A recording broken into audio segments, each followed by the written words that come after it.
નવસારી જિલ્લામાં ધોધમાર વરસાદ વરસી રહ્યો છે। જિલ્લાના તમામ તાલુકામાં રાત્રે 12 વાગ્યા બાદ સાર્વત્રિક વરસાદ નોંધાયો। જિલ્લામાં સરેરાશ 4 ઇંચથી વધુ વરસાદ નોંધાયો છે। ચીખલી અને વાંસદામાં 24 કલાકમાં 4 ઇંચથી વધુ વરસાદ નોંધાયો। સારો વરસાદ રહેતા ખેડૂતોમાં ખુશીનો માહોલ છવાયો છે। તો 24 કલાકમાં 4 ઇંચથી વધુ વરસાદ પડતા 52 માર્ગો બંધ થયા છે। વાંસદા તાલુકામાં 21 માર્ગ અને ચીખલી તાલુકામાં 14 માર્ગ બંધ થયા છે। નવસારી તાલુકામાં 6, જલાલપુરમાં 2 રસ્તા બંધ થયા છે। ગણદેવી અને ખેરગામ તાલુકામાં કુલ 10 માર્ગો બંધ થયા છે। માર્ગો બંધ થતાં લોકો વૈકલ્પિક રસ્તાનો ઉપયોગ કરવા માટે મજબૂર બન્યા છે। વરસાદના કારણે અંબિકા 17.87 ફૂટ, ભયજનક સપાટી 28 ફૂટ, પૂર્ણા નદી 15 ફૂટ, ભયજનક સપાટી 23 ફૂટ, કાવેરી નદી 13 ફૂટ અને ભયજનક સપાટી 19 ફૂટ નોંધાઈ છે।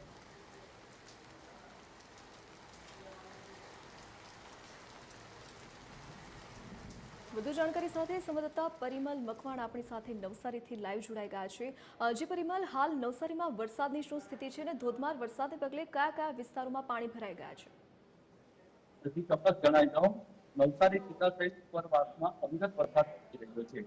તેને લઈને જે નવસારીની ત્રણ લોકમાતા છે તે બે કાંઠે વહેતી થઈ છે અને જે નદીઓના કારણે જે લો લેવલ બ્રિજ છે તે પાણીમાં ઘસી ગયા છે, જેના કારણે નવસારી જિલ્લા પંચાયતના 52 જેટલા જે રસ્તાઓ છે બંધ કરી દેવામાં આવ્યા છે અને જેના કારણે લોકોએ લાંબો ચક્રાઓ ખાઈને પોતાના ગંતવ્ય સ્થાન નોબત આવી છે। ખાસ કરીને જે ગ્રામ્ય વિસ્તારોમાં જે પ્રમાણે વરસાદ વરસી રહ્યો છે તે ખેડૂતો માટે પણ ફાયદાકારક વરસાદ છે, કારણ કે જે ડાંગરની ખેતી કરતા ખેડૂતોને અત્યારે ચોમાસું ડાંગરનું જે ધરુવારી જે નાખવાનો હોય છે તે તેનો સમય થઈ ગયો છે અને આ જે વરસાદ છે તે ખેડૂતો માટે ફાયદાકારક છે, જેને કારણે ખેડૂતો પણ ફરકાયા છે। તો બીજી તરફ જે પ્રમાણે વરસાદ વરસી રહ્યો છે તેને લઈને શહેરના જે સ્ટેશન રોડ છે, બસ સ્ટેન્ડ વિસ્તાર છે, બંકોડિયા વિસ્તાર છે તેવા વિસ્તારોમાં પાણી ભરાયા છે।